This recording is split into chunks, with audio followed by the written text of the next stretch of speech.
오늘 우리가 묵상할 말씀은 욥기 29장 1절에서 25절까지입니다. 욥은 하나님을 찾아도 보이지 않고 부르짖어도 응답하지 않으시고 오히려 자신을 공격하고 무시하는 것 같은 현실 속에서 잠잠히 지난날 자신이 행복했던 그때를 추억해 봅니다.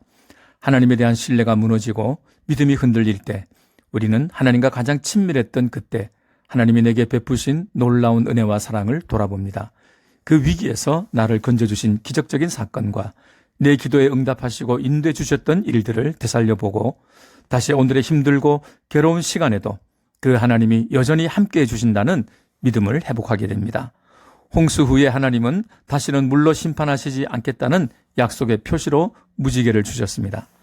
도저히 상황이 바뀌지 않을 것 같고 모든 것이 불가능한 상황일지라도 인간의 가능과 불가능을 계산하지 말고 오직 천지는 없어져도 영원히 변하지 않는 하나님의 약속인 말씀을 붙잡고 희망의 불꽃을 살리시길 바랍니다.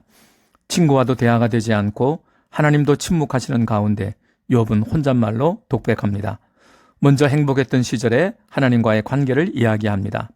하나님이 함께 하시던 시절 욥의 삶은 형통했습니다. 하나님께서 등불이 되어 비추어 주셔서 흑암에서도 걸어다녔고 전능자가 함께 하셔서 환난으로부터도 보호해 주셨습니다. 사람들은 하나님이 그와 함께 하시는 것을 보았기 때문에 그를 존경하였고 메사의 지도자로 존중해 주었습니다. 그리고 욥은 하나님의 의를 옷으로 삼고 정의를 겉옷과 모자처럼 삼고 살았습니다. 일상의 삶 속에서 하나님의 의를 실행하여 고아와 과부, 빈궁한 자와 파산한 자들을 도와주었습니다. 맹인의 눈이 되어주고 저는 자의 다리가 되어주고 자신과 아무 관계도 없는 사람의 송사도 돌보아 주었습니다. 그렇게 살다가 해피엔딩으로 인생을 끝마칠 줄 생각했습니다. 이것은 교만도 아니고 욕심도 아니었습니다. 하나님의 약속이었고 하나님이 살아계시다면 그래야 마땅하다고 생각했습니다. 중요한 것은 욥이 지난날 하나님이 자신을 보호하시고 복 주신 이유를 설명하지 않는다는 것입니다. 욥이 잘해서 그 대가로 하나님의 보호하심과 복을 받은 것이 아닙니다. 인과응보가 아니라 까닭 없는 것입니다. 욥기가 증언하는 하나님은 은혜의 하나님입니다.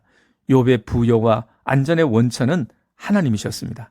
욥이 가는 길과 행하는 모든 일에 형통한 것은 하나님의 은혜 덕분이었습니다.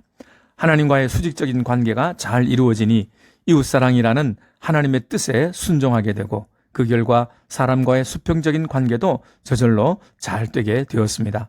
항상 위로는 하나님이 함께 계시고 주위에는 사람들이 그의 곁에 있었습니다. 그런데 욥의 현실은 차마 눈으로 볼 수 없는 처참한 모습입니다. 처자식과 모든 재산을 잃어버리고 남은 몸까지도 병들었습니다. 죄 때문이 아니라 이유 없이 찾아온 고난 때문이었습니다. 우리는 욥을 통해 까닭 없는 고난, 의인의 고난도 있을 수 있다는 것을 알게 됩니다. 여기서 우리의 믿음의 지평이 넓혀지게 됩니다. 믿음이 성숙하게 되면 하나님이 주신 선물 때문이 아니라 하나님 자체를 사랑하게 됩니다. 선물을 가져가셔도 변함없는 나의 하나님이십니다. 내가 이해할 수 있는 하나님만이 아니라 이해할 수 없는 하나님도 똑같은 나의 하나님이라는 사실을 받아들이게 됩니다. 내가 평안하던 시절에 함께 하셨던 하나님은 고통스럽고 아픈 지금도 나와 함께 계시는 하나님이십니다. 결코 다른 분이 아니십니다.